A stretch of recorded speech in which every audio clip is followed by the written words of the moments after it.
하나님께서 일찍이 아브라함과 언약을 맺으시면서 세 가지의 복에 대해서 말씀하지 않으셨습니까?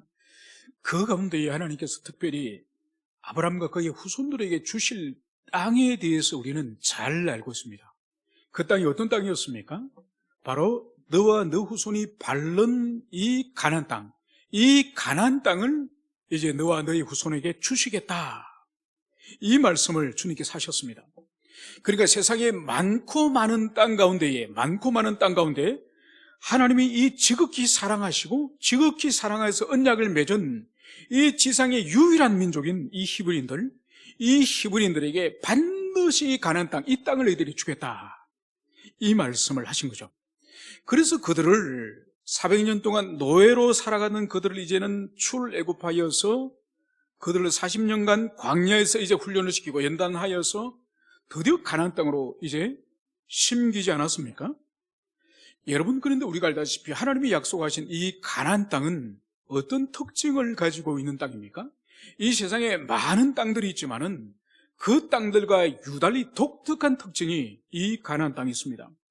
많은 것을 들 수 있지만은 두 가지의 의미를 이 땅이 가지고 있는 특징을 우리가 들 수 있습니다. 하나는 지정학적인 의미입니다.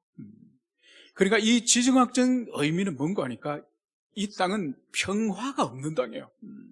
평화가 있을 수 없는 땅이에요.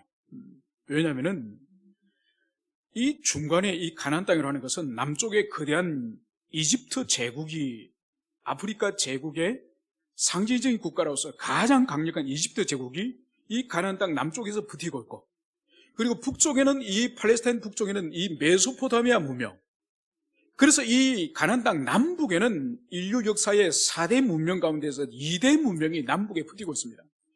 그래서 이 남쪽의 애굽이 이제 통일을 이루고 힘이 강성해지면은 이 애굽이 자기 땅으로 만족하지 않고 반드시 북쪽의 메소포타미아 지역까지 영토를 확장하려고 군대를 보냅니다. 정복전쟁을 반드시 올라가면서 이 가나안 땅을 짓밟고 올라가는 거죠. 그래서 이 땅은 평화가 없는 땅이고, 그리고 우리가 알다시피 이 메소포타미아, 이 티그리스 유브라데스 강에 일찍이 아수르 제국이라든지 이 바벨론 제국은 이 세계적인 거대한 제국이지 않습니까? 이 땅도 이제는 통일을 이루고 정복전쟁이 완성이 되면은 수많은 군대를 몰고 이집트라고 하는 이 제국을 또 넘보는 거죠. 그래서 위에서 이제 치고 내려올 때 반드시 이 팔레스타인, 이 가나안 땅을 짓밟고 내려가는 거죠. 그래서 이 가나안 땅은 평화가 있을 수 없는 땅이에요. 지금도 보십시오. 지금도 중동의 화약고로서 언제 어떤 일이 우발적으로 일어날지 모르는, 그래서 지금 수천 년 동안 저런 땅임을 우리는 과거 역사, 현재 역사를 통해서도 알 수 있는 거죠. 그러면 왜 하나님께서 당신이 그렇게 사랑하는 언약의 백성, 이 지상에 유일하게 언약을 맺은 백성인 이 히브리인들에게 많고 많은 땅 가운데 이 지정학적으로 평화가 없는, 샬롬이 없는 이 땅을 주셨을까? 그것은 바로 그 땅에서 유일하게 샬롬을 누릴 수 있는 것은 하나님만 바라보고 하나님만 의지할 때 아무리 남북에 강력한 제국이 버티고 있더라도 하나님이 지켜주시지만은 하나님 의지하지 않고 우상을 의지하거나 다른 것을 의지할 때는 그들은 끊임없이 외침과 그들이 환난을 당하도록 이 작은 가나안 땅에 하나님이 두신 거죠. 그래서 그 땅에 두신 것은 신앙 가운데 살아갈 때는 말할 수 없는 샬롬과 평화를 누리지만은 믿음이 없이 살아갈 때는 그 땅은 환난이 끝이 없는 그런 땅임을 볼 수 있는 거죠. 여러분, 이것은 오늘날 우리들 삶에 그대로 적용하더라도 큰 오차가 없습니다. 우리 그리스도인들은 사단의 왕국, 이 죄와 사망의 왕국으로부터 건짐을 받아서 이 은혜의 왕국으로 옮겨진 존재들이 우리 그리스도인입니다. 그래서 우리 그리스도인은 다시 사단과 악의 역사가 끊임없이 다시 빼앗아가기를 위해서, 다시 우리를 낚아채가기 위해서, 다시 우리를 시험에 들고 넘어뜨리기 위해서 호시탐탐 노리는 자들이 바로 우리. 여러분, 그렇기 때문에 그리스도 안에 있는 자들이 믿음 없이 산다고 하는 것은 속된 표를 미친 짓이요, 사탄에게 나 잡아먹으라는 듯이 살아가는 무모한 짓이요. 그래서 그리스도 안에 있는 자들이 믿음을 가지는 것보다 이 땅에 복된 것이 없습니다. 믿음이 없는 것처럼 미친 짓이 없는 거예요. 이것을 여러분들이 가슴에 새기시기 바랍니다. 그리고 이 팔레스타인이 가지고 있는 이 또 하나의 특징이 뭔가 하니까, 여러분, 이집트는 그 이집트 한가운데로 거대한 나일강이 지나갑니다. 그래서 그 강이 엄청난 물과, 그리고 초봄이 되면은 이 강이 범람하지 않습니까? 범람하면서 강 상류에서 엄청난 이 기름진 흙, 이 진흙이 이 강물에서 몰려오는 거예요. 그래, 그 땅이 얼마나 기름진지 몰라요. 그래서 뿌리는 쪽쪽, 뿌리는 만큼 몇 배로 추수를 거두는 땅이 이 나일강이야, 나일강. 물이 1년 내내 물이 흘러가죠. 기름진 땅이죠. 그래서 이 이집트는 자신이 수고하고 땀 흘리는 만큼 거둘 수 있는 땅이에요. 그러니까 수고하고 거둘 수 있는 그 땅이 이집트의 이 나일강이죠. 그런데 하나님이 이스라엘 백성들을 거기서 400년 살다가 이제 가나안 땅으로 이제 나일강이 아니라 이제는 요단강을 건너면서 이제 가나안 땅으로 인도하지 않았습니까? 여러분, 가나안 땅은 어떤 곳인가요? 1년에 2차례 비가 옵니다. 이제 우기 때, 건기 때, 그러니까 이른 비와 소위 늦은 비라고 말하는 여기에 1년에 2차례 비가 오는 거예요. 그래서 이른 비 때 파종을 하고, 그리고 추수 직전에 또 늦은 비가 와서 곡식이 여물 수 있도록. 그 외에는 건기 때는 비가 전혀 오지 않아요. 그리고 만약 이 우기 때 비가 내려야 될 때를 건너뛴다고 한다면 2년 동안 비가 오지 않은 셈이죠. 그래서 이 팔레스타인 땅은, 이 가나안 땅은 이 나일강처럼 언제나 이 수차를 통해서 물을 퍼올리면 농사를 풍부하게 지을 수 있는 땅이 아니라 오직 하늘에서 비가 내려야 될 그때에 내려주지 않으면 파종을 못하고, 파종을 못하면 추수할 시기가 되었어도 거둘 수 있는 것이 없는 거죠. 그래서 하늘의 문을 열고 비를 내려주지 않으면 굶어 죽는 땅이 팔레스타인, 가나안 땅이에요. 여러분, 이것은 우리 그리스도인들 교회 시대 때 우리들의 삶에 그대로 적용할 수 있는 거예요. 여러분, 이 세상 사람들은 자신이 수고하고 노력하고 애쓰는 만큼 사는 사람들이 세상 사람이에요. 그래서 때로는 사기도 치고 속이기도 하고 이런저런 짓을 해가지고 부를 모아가지고 그것을 먹고 마시고 누리는 그런 삶의 원리를 가지고 있는 것이 세상 살려고 한다면, 여러분, 우리 그리스도 안에 있는 사람들은 나일강적인 삶을 사는 사람이 아니에요. 자신이 수고하고 물 퍼올리고 씨앗을 뿌리는 만큼 그렇게 따먹는 사람이 우리 그리스도인이 아니라, 우리는 하늘에서 비를 내려주는 만큼 하늘에서 이른 비를 내려주시고 늦은 비를 내려주셔서 주님이 주시는 은총을 따라서 살아가는 존재가 우리 그리스도인이에요. 여러분, 그래서 우리 그리스도인이 이미 가나안 땅에 들어와서 언약의 백성은 하나님께 비를 주지 않으면 하나님께 기도하여서 하나님께로 비를 받아서 살아가는 존재인데, 마치 이집트에 살던 것처럼, 나일강에 살던 것처럼 양수기로 자기가 물을 퍼서 자기가 파종하여서 추수할 수 있는 것처럼 그렇게 살아가는 것만큼 사실 어리석은 언약의 백성이 없습니다. 그러니까 새로운 세계, 새로운 질서에 들어왔으면은 그 새로운 질서에 맞춰서 살아가는 그것이 언약의 백성인 거죠. 그래서 우리가 하나님께서 왜 이집트에 그 기름지고 좋은 풍토를 버리고 하늘의 비가 아니면은 굶어 죽을 수밖에 없는 그 가나안 땅, 그리고 이집트의 강력한 그 국가 한가운데의 언약의 백성들을 왕국을 세우도록 하지 않으시고 남북의 거대한 그 제국이 있는 그 틈바구니 사이에 이 샬롬이 없는, 그래서 늘 하나님 옆에 바르게 살 때만 샬롬을 허락하시는 이런 삶을 허락하는지, 그것을 이 성경을 통하여 또 우리 자신의 삶에 깊이 투영할 때에 언약의 백성들에게 참된 평강과 참된 풍요로움이 어떻게 주어지는지, 이것을 우리가 가슴에 깊이 새기시기를 축원합니다. 이제 오늘 이 62장의 이 말씀은 61장과 마찬가지입니다. 60장 이후로부터 지금 메시아 시대에 관한 말씀을 지금 계속적으로 선언하고 있습니다.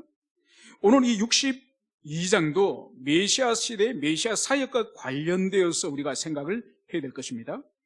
나는 시온의 의가 빛같이 예루살렘의 구원이 횃불같이 나타나도록 시온을 위하여 잠잠하지 아니하며 예루살렘을 위하여 쉬지 아니할 것인저.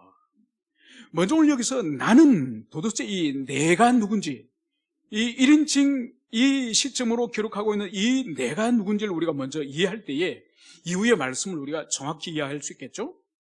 그래서 어떤 학자는 여기서 나는 이 성경을 기록한 선지자 이사야다, 이렇게 해석을 하기도 하고, 두 번째로는 여기서 나는 것은 이 60장 이후로 61, 62 지금 메시아 사역의 연장선에서 계속적으로 지금 진술을 하고 있습니다.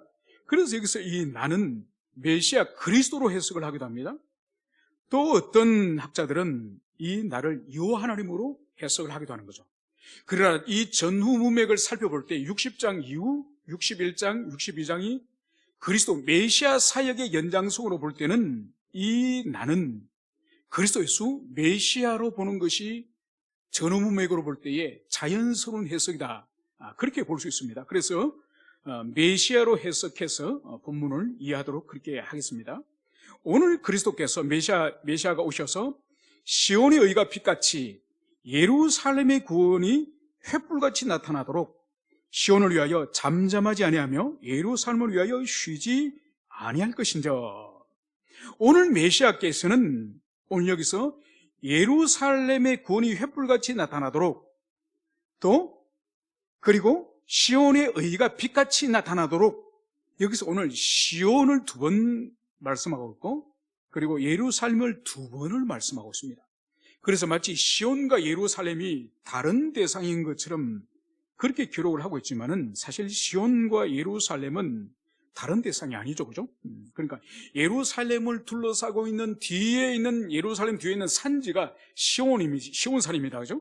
그래서 이 시온산은 예루살렘의 이 하나님의 성전이 있는 이 시온산을 그렇게 상징적으로, 예루살렘에 대한 상징적으로 부르기도 하는 거죠.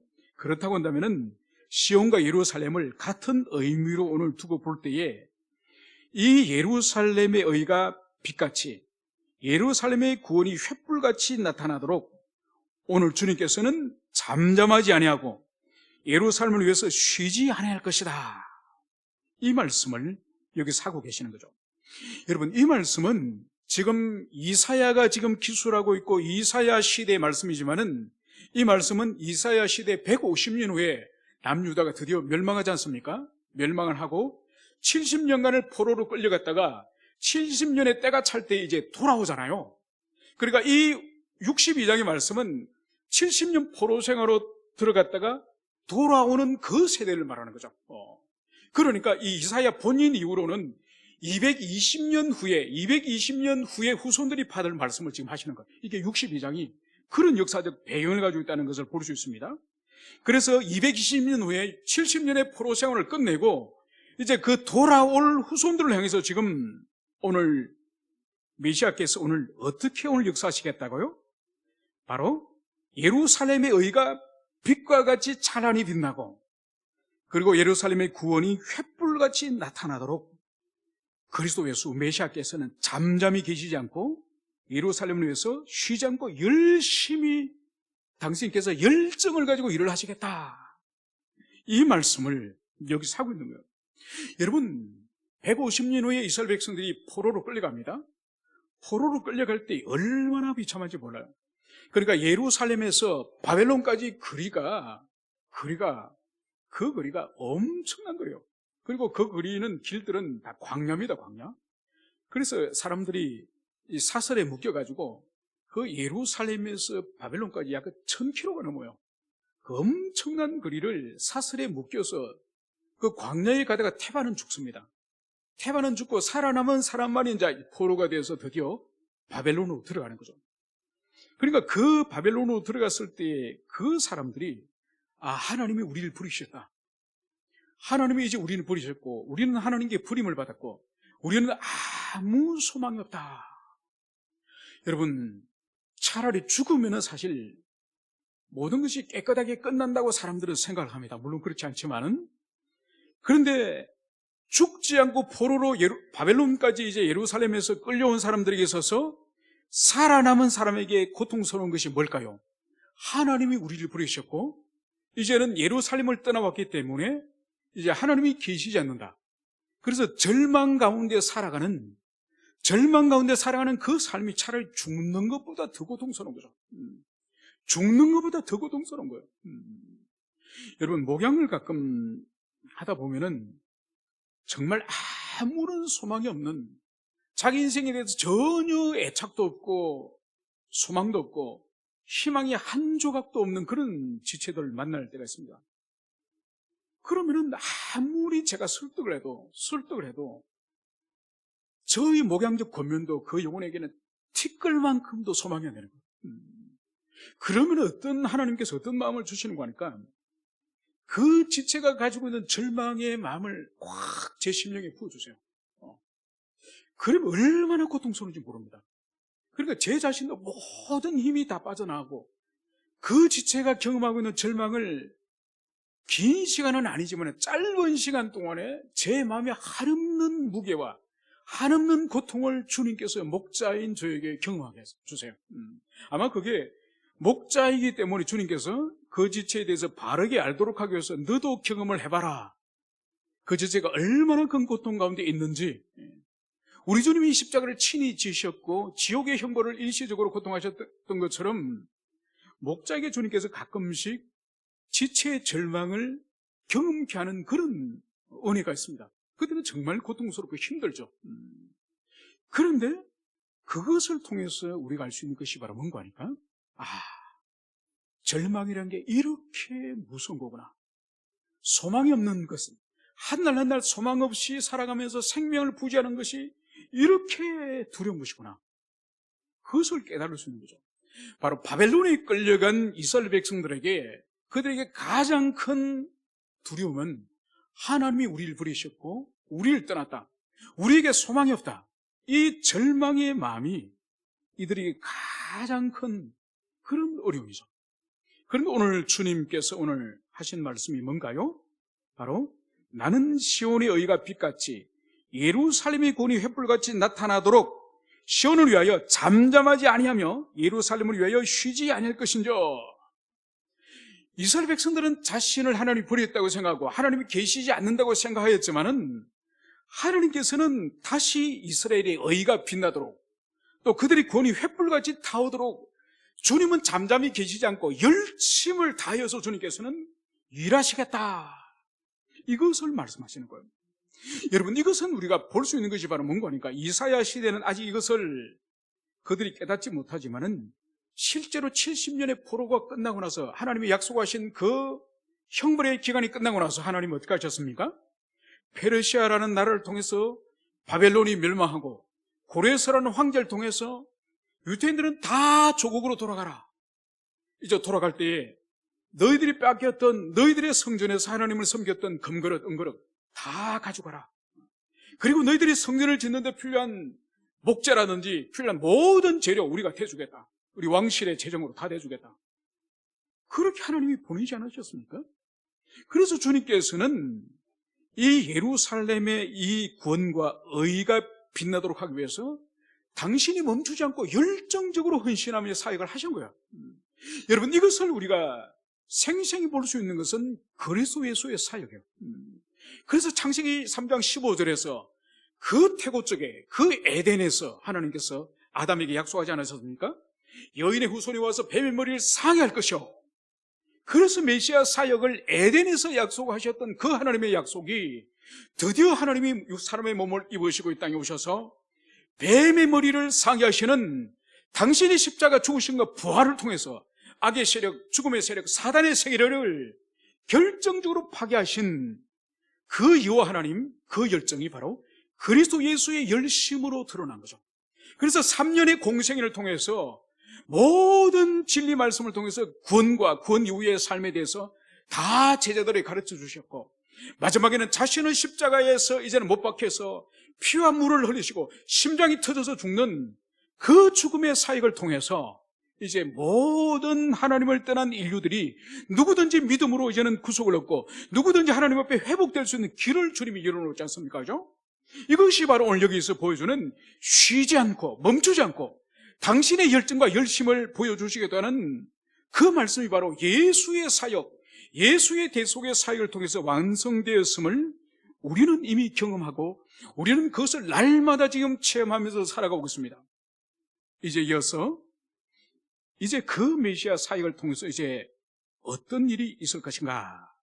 이방 나라들이 내 공의를, 뭇 왕들이 내 영광을 볼 것이요 너는 여호와 입으로 정하실 새 이름으로 일컬음이 될 것이며, 이제 메시아의 사역을 통해서 이제 이방의 나라들과 또 세상의 무왕 열왕들이 이제 무엇을 볼 것인가? 바로 내 공의를 보고 내 영광을 볼 것이요. 여러분, 여기서 이 공의, 이 체데크라고 하는 이 공의의 의미가 무슨 의미인가 하니까 이것은 이런 것이에요. 그러니까 하나님께서 지금 쉬지 않고 열심으로 일을 하신다고 그랬지 않습니까? 그래서 주님께서 이스라엘 백성들의 심령 가운데에 회개할, 자신의 죄를 이제는 성찰하고 회개할 때에 이제 하나님의 그 의를 이제는 더디보여 주시지 않습니까? 그 의를 말하는 거예요. 그래서 하나님 앞에 자신들이 과거에 우상을 숭배하고 하나님을 떠났음을 회개할 때에 이제 주님께서 그들로 하여금 의롭다 인정해 주시는 그 공의, 하나님의 체데크, 그것을 말하는 거죠. 여러분, 이것은 이사야의 이 말씀은 이후에 성경 가운데 생생하게 보여주는 장면이 언젠가 하니까 나중에 여러분 에스라 시대, 느헤미야 시대를 여러분 기억하시죠?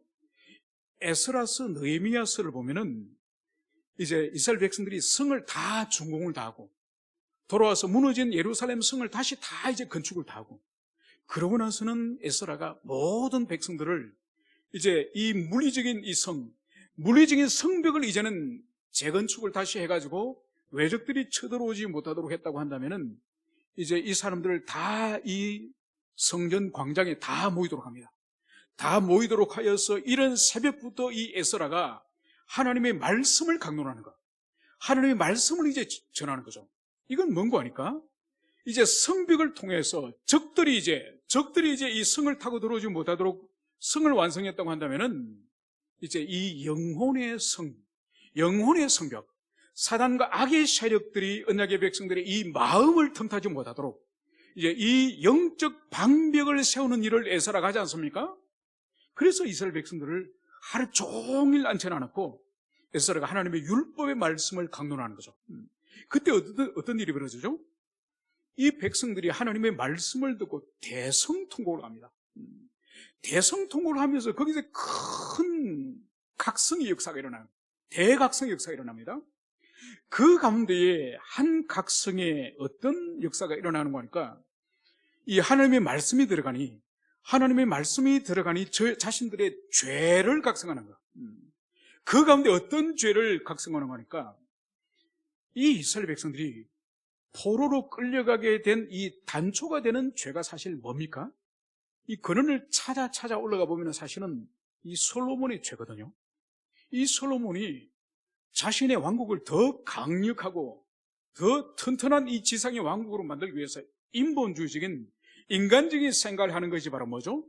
주변 나라의 공주들, 여인들을 끊임없이 첩으로 후궁으로 맞이합니다. 그래서 많은 나라와 혼인 동맹을 맺어가지고 자기 나라의 부강함을, 안전을 도모하는 거죠. 그러면서 결국은 여인의 배후에 있는 그 이방의 우상까지 수입하게 되는 그런 죄를 범하지 않았습니까? 그래서 이스라엘이 남북으로 이제 쪼개지고 그리고 결국 멸망하게 된 배경이 이 솔로몬 왕의 이방 여인을 통한 우상 숭배죠. 그래서 이 우상 숭배를 통해서 망하지 않았습니까? 에스라 공동체가 간절히 하나님께 기도하면서 에스라가 말씀을 선포할 때 이들이 통해자복하는 그 본질적인 회개 가운데 하나가 뭔가 하니까 바로 우리가 이방 여인을 취하였습니다. 우리의 조상 솔로몬이 이방 여인을 취해서 우리가 나라가 망하고 이렇게 포로 끌려갔는데 우리가 또다시 포로에서 돌아와서 또다시 우리가 이방 여인과 결혼하였습니다. 그래서 우리가 믿음 없는 자식을 낳고 우리가 불신앙의 삶을 살았습니다. 이것이 고백이에요. 그리고 에스라가 강요한 것이 아니라 하나님의 진리 말씀이 그 속으로 들어가니 성령의 역사가 일어나서 그들이 포로로 끌려갔다가 돌아와서 또다시 그 땅에 있는 하나님 모르는 이방 여인과 또다시 결혼한 거죠. 그래서 그들이 그들의 조상 솔로몬이 저질렀던 이방 여인과 결혼하였던 불신앙의 여인과 결혼하였던 그 죄를 또다시 에스라 공동체 시대 때도 또 그 짓을 하였다. 그래서 대각성이 일어나는 거예요. 그래서 여기서 의라고 하는 것은 바로 뭔가 하니까 이 공의는 돌아온 언약의 백성들이 자신의 죄를 참여할 때 하나님께서 그들을 의롭다 해주시는 이 의를 말한 것입니다. 그래서 이제 내 영광을 볼 것이요, 온 세상의 열방의 왕들이 내 의를 볼 것이요. 여러분, 그 당시에 팔레스타인의 다른 왕국들은 그냥 이 민족이 저 민족과 결혼하고 이 나라가 저 나라와 결혼하고 이 혈통의 혼혈은 사실 팔레스타인 다민족 그 사회 가운데서는 문제가 되지 않았어요. 그런데 하나님의 언약의 백성들은 이 여호와 하나님 언약 공동체 안에서만 결혼하는 거예요. 아무리 이방 여인이 예쁘고 재물이 많고 그 집안에 권세가 있다 할지라도 여호와 신앙 안에 들어오지 않는 자는 절대로 혼인할 수 없는 거죠. 절대로 혼인. 그래서 이방의 왕들이 이 돌아온 언약의 백성들의 이 질스러움, 특별히 혼인과 가정과 부부의 이 질스러움에 대해서 이방의 왕들이 놀라는 거죠. 그래서 여기서 이방의 왕들이 공의를 보고 또 내 영광을 볼 것이오. 그러니까 돌아온 이 언약의 백성들 스스로 영광이 있는 것이 아니에요. 그들이 에스라 공동체를 통해서 하나님의 말씀과 성령의 역사를 통해서 깊이 참여하고 나니까 우리의 결혼 생활이 잘못됐다, 우리의 자녀들이 잘못됐다, 그러면서 이제 그들이 그 삶을 정리하는 거죠. 정리를. 그걸 이방의 왕들과 이방의 백성들이 보고 바로 하나님께 영광을 돌린 것. 그래서 이스라엘 백성들이 가지고 있는 그 영광은 자신들의 영광이 아닌 바로 하나님의 말씀의 경험과 성령의 역사의 경험을 통해서 이방의 왕들이 하나님께 영광을 돌릴 수 있는 거죠. 오늘날도 마찬가지예요. 오늘날도 교회를 평생을 버질나게 돌아다니고 교회에서 신학교를 다녀가지고 목사가 되고 장로가 되더라도 그 사람 4명 가운데의 말씀의 역사와 성령의 역사를 통해서 새로운 피조물이 되지 않고는, 거듭나는 인생이 되지 않고는, 회심을 하지 않고는 그 사람은 아직 하나님의 사람이 아니에요. 여러분, 중생과 회심을 통해서 하나님은 우리 4명 가운데 거듭난 새로운 본성을 심으세요. 새로운 본성. 그 새로운 본성의 본질이 뭐냐? 거룩한 열정, 거룩한 생명체예요. 그래서 끊임없이 자신이 이 거룩을 위해서 자신을 돌아보면서 자기 삶이 죄스럽고 더러움을 하나님 앞에 회개 차복하면서 어찌하면 내가 더 거룩하고 온전하게 살까? 이게 자신 속에 열망으로 자라는 거예요. 여러분, 신앙생활을 오래 했는데도 거룩에 대한 열심이 없고 죄에 대한 두려움이 없으면 그 사람 아직 거듭난 사람이 아니에요. 그 사람 만약 그날 밤에 죽으면은 하나님 나라 가기가, 제가 단정적으로 말할 수는 없지만은 하나님 나라 가기보다는 하나님 나라 가지 못할 확률이 훨씬 높습니다. 거듭난 사람은 반드시 중생, 거듭나기 때문에 새 본성을 심으세요. 새 본성의 본질이 바로 하나님의 성품인 거룩한 그 열정, 그 생명을 심어주시는 거예요. 그런데 세월이 지나고 몇 년이 지나고 신앙생활을 하는데도 끊임없이 자기를 쳐서 자기 죄를 죽이려고 하고 자기 속에 거룩의 열정이 일어나고 있지 않다고 한다면 그 사람은 거듭나지 않다고 보는 것이 안전한 거예요. 그것이 자기 영혼 구원을 위해서 훨씬 안전하다는 것을, 이것을 오늘 교회가 안 가르쳐요. 그래서 수십 년을 교회 생활하면은 나이가 좀 되면은 당신은 이제 장로가 되고 당신이 이제 권사가 되고, 여러분, 그게 신앙생활이 아니에요. 본질은 진리의 말씀과 성령의 역사를 통해서 영혼이 거듭나면서 새 본성, 거룩한 새 본성이 심겨서 점점 주님을 닮아가고 하나님을 닮아가고 하나님을 사랑하고 죄를 두려워하는 그 본성이 안에서 꿈틀꿈틀거리는 거예요.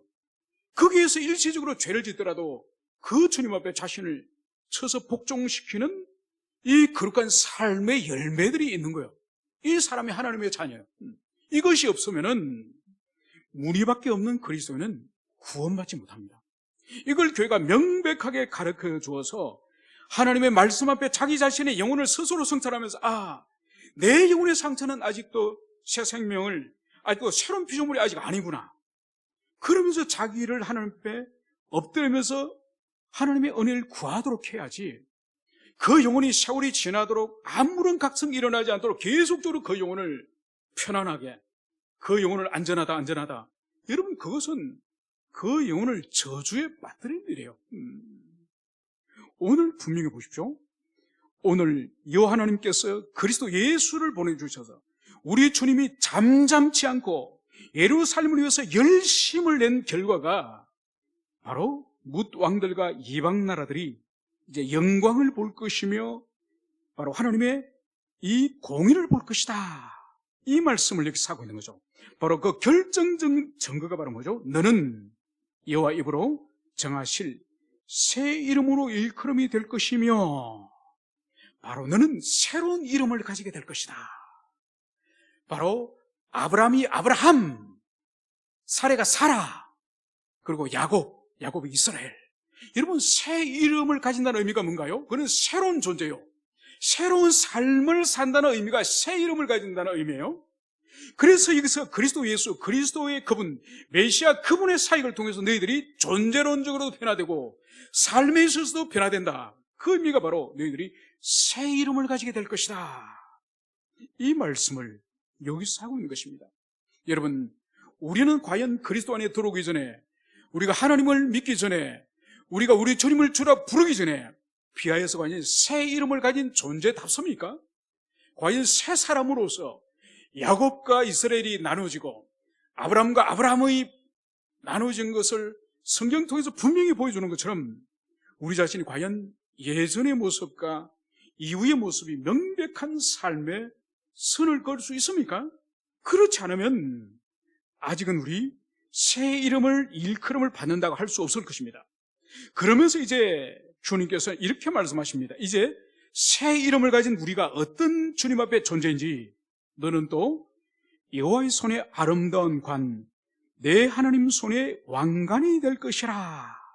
여러분, 새로운 피조물, 새 이름을 가진 하나님의 자녀들, 이 존재가 얼마나 하나님 앞에 존귀하고 주님 앞에 귀한 존재인지 오늘 언유를 이렇게 하고 있죠. 이 예루살렘을 향해서 하나님의 손, 여호와의 손에 아름다운 관이요 하나님 손에 왕관이 될 것이다. 여러분, 왕관, 하나님의 손에 아름다운 관, 이거를 비유를 이렇게 해보면 어떨까요? 여러분, 영국의 왕실에 지금 엘리자베트 2세가 가끔 매우 중요한 국가적인 행사에 가끔 이 왕관을 쓰고 나오지 않습니까? 여러분, 그 왕관은 엄청난 왕관이에요. 그는 이 돈으로 계산을 할 수 없는 그 왕관이에요. 그러니까 그 왕관에는 엄청 큰 진주, 그리고 사파이어, 루비, 다이아몬드, 이런 것이 그 왕관을 꾸미고 있는데, 그 왕관에 다이아몬드만 하면은 몇 개느냐? 다이아몬드만 2868개 다이아몬드가 달려있습니다. 물론 루비와 사파이어는 말할 것도 없고. 그러니까 가격을 매길 수 없는 거예요. 그러니까 그 엄청난 이 왕관을 이 여왕이 특별한 행사 때만 머리에 쓰고 등장하는 거죠. 바로 하나님의 손에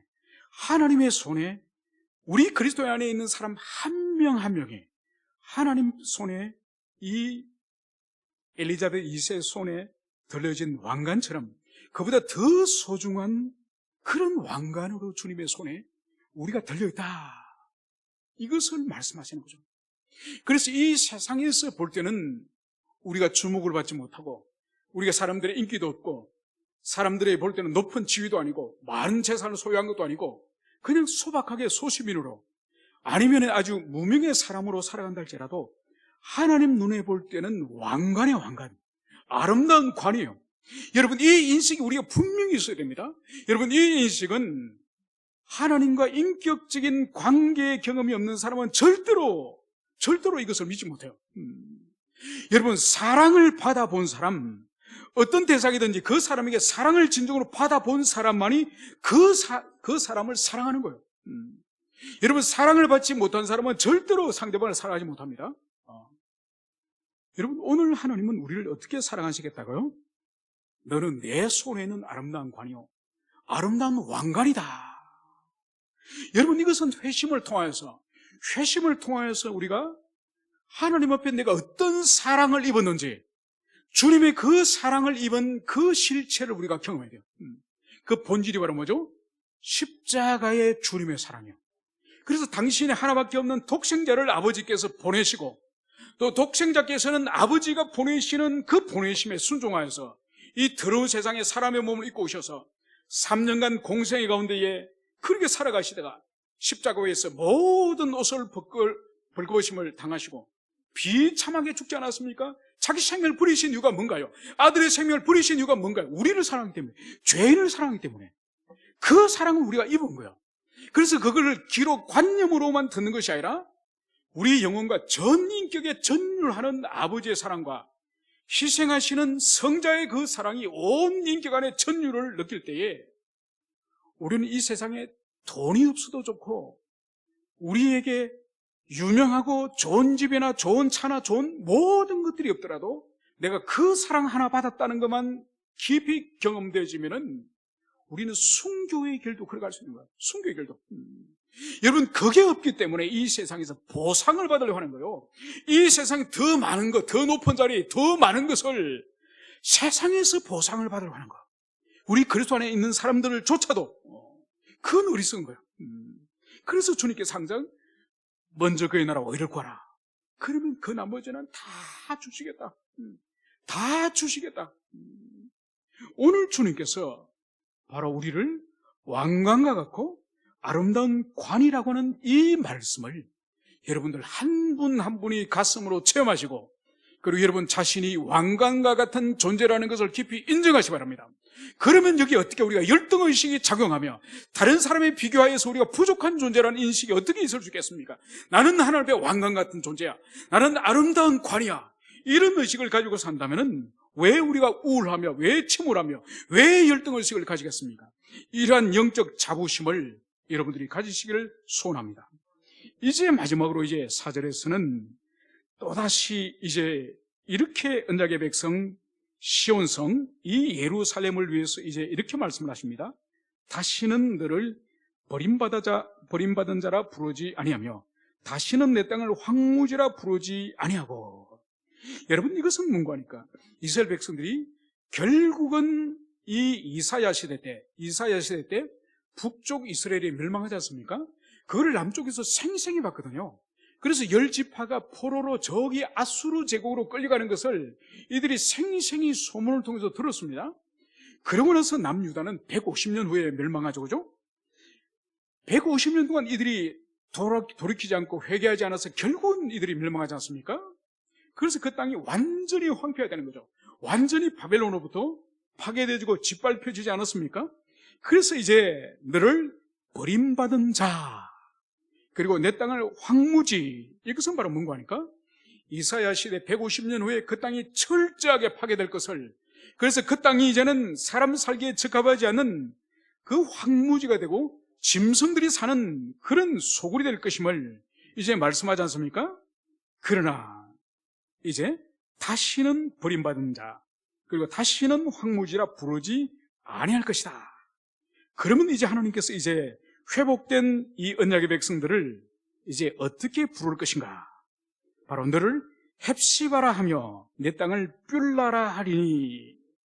여러분, 이 헵시바, 이 뿔라라는 이 의미가 앞에 있는 버림받은 자, 그리고 황무지에 대비되어지는 그런 의미입니다. 이 헵시바라는 이 의미가 뭘까요? 여러분, 헵시바라는 이 의미는 이사야 시대 때의 왕이었던 히스기야 왕의 아내 이름이, 왕비의 이름이 이 헵시바요. 왕비의 이름이기도 하지만은 이 헵시바의 이 의미가 바로 뭔가 하니까 사랑하는 여인, 애인, 이런 뜻이에요. 그러면 이 예루살렘, 이 시온을 향해서 하나님께서 뭐라고 부르신다고요? 너는 내가 사랑하는 여인이다, 나의 애인이다.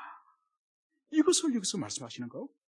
하나님이 얼마나 사랑하셨으면 너는 나의 왕관이다, 나의 아름다운 관이라고 말씀하시다가 이제 너는 나의 사랑하는 여인, 나의 아내다, 이 말씀을 하시고 내 땅 예루살렘을 향해서 또다시 뿔라라고 여기서 부르는 거예요. 뿔라. 여러분, 이 뿔라라고 하는 이 의미가 남편의 소유된 여자 이런 뜻이에요. 남편이 사랑하는 소유된 아내의 의미인데, 더 엄격히 말해서 이 뷸라라고 하는 이 여자 이 호칭은 무슨 의미고 하니까, 남편의 소유된 여자이기도 하지만은 남편의 소유된 재혼한 여자 이런 뜻이에요. 이건 뭔가 하니까 초혼에 실패하여서 두 번째로 이제 남편의 사랑을 받는 여인이 된다는 이 의미예요. 여러분, 이것은 뭔가 이스라엘 백성들의 언약과 관련이 있습니다. 여러분, 이스라엘 백성들이 시내산 언약을 통해서 그 땅에서 하나님의 약속을 지키기로 약속하지 않았습니까? 그런데 그들이 철저히 실패하여서 바벨론의 포로로 끌려갔죠. 이제 언약이 깨어지고 이제 그들이 언약을 깬 형벌로서 포로로 끌려갔지 않습니까? 이것을 상징적으로 첫 번째 결혼에 실패한 것으로 상징적으로 말하는 거예요. 그리고 여기서 뷸라로 하는 것은 첫 번째 결혼에 실패하고 포로로 끌려갔다가 70년 만에 다시 돌아와서 다시 여호와 하나님께서 이 예루살렘을, 이 언약의 백성들을 다시 아내로 삼고 다시 남편이 되어주겠다. 이 의미가 여기 뿔라예요, 뿔라 의미. 그러니까 이스라엘 백성들이 첫 번째 언약에 실패하여서 형벌받았음과 그들 영원히 버리지 않으시고 다시 아내로 취하여서 다시 언약을 맺고 이제 그들을 사랑해 주시겠다고 하는 의지가 오늘 여기서 뷸라라고 하는 이 단어 속에 있는 것이죠. 그래서 오늘 주님께서는 이는 여호와께서 너를 기뻐하실 것이며 내 땅이 결혼한 것처럼 될 것임이라. 이 예루살렘, 여러분, 이 예루살렘이 궁극적으로 의미하는 것은 뭘까요? 여러분, 이것은 궁극적으로 새 예루살렘 성을 말하는 거예요. 우리가 요한계시록에서 공부하고 있는 이 새 예루살렘 성, 예루살렘 성의 의미가 바로 뭐죠? 어린 양의 신부, 어린 양의 신부인 교회를 말하는 것처럼 오늘 주님께서는 헵시바, 뷸라를 오늘 궁극적으로 말씀하시는 것은 이 교회를 내가 어린 양의 신부로서 하늘에서 내려오는 그 단장한 신부처럼 그 아름다운 교회로 내가 완성해 주겠다. 이 말씀을 주님께서 이사야서를 통해서 말씀을 하고 있는 거죠. 그래서 우리 인생에 때로는 하나님의 손길이 느껴지지 않고 하나님이 우리 가정을, 우리 자신을, 영혼을 어루만지시지 않고 치료하시지 않으시고 회복시키지 않는 캄캄한 어둠과 같은 포로 시대를 지나가는 그런 경험이 있다 할지라도 오늘 주님께서는 뭘 말씀하시죠? 나는 잠잠히 있지 않겠다. 나는 열심을 가지고 너희들의 회복을 위해서, 너희들의 참여를 위해서, 너희들의 영광을 위해서 일하겠다. 너희들은 나의 아름다운 왕관이다. 나의 관이다. 그러면서 결국은 결코 너희들은 버림받지 않는다. 너희들이 처음에는 실패하였지만은 내가 너희들을 또다시 아내로 삼고 너희들을 또다시 영광스러운 나의 신부로 삼겠다. 그것이 바로 너희들 헵시바 뷸라라 부르겠다. 여러분, 이 말씀은 계시록 21장 22장에서 완성된 바로 교회의 찬란한 모습으로 하늘에서 내려오는 그 계시록에서 이 62장의 이 말씀이 성취되는 것을 볼 수 있지 않습니까? 그래서 우리는 이사야 말씀을 통해서 또 그 말씀이 계시록에서 완전히 성취된 이 말씀을 통해서 조금도 하나님 의심하지 마시고 조금도 불신앙의 마음을 가지지 마시고 우리가 주의 말씀이 인도하는 대로 온전히 믿고 신뢰할 때에 하나님께서 당신의 열심을 따라서 우리를 이끄실 것입니다. 그때는 우리가 주님이 이끄시는 대로, 말씀이 이끄시는 대로 순종하며 따라가면 되는 거예요. 순종하고 따라가면은 반드시 주님께서는 우리를 바로 결혼한 것처럼 그 땅을 화려하고 풍성하게 해주실 거란 이 말씀을 우리가 굳세게 믿으며 붙잡는 여러분 되시길 축원합니다. 함께 기도하시겠습니다.